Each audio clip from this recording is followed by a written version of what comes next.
এত স্বাদ কেক, আমার তো সেই স্বাদ লাগতেছে। রানী পছন্দ আম।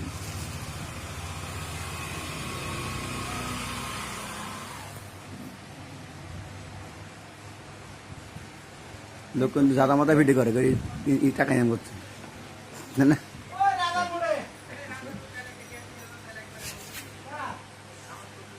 মিঠু মিঠু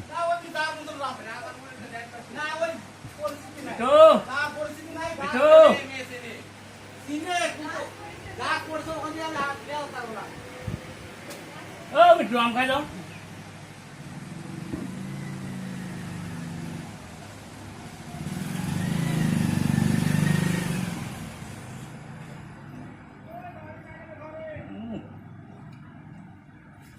মনে হচ্ছে ওই বাগান আলার দিকে কি বিয়া করবে।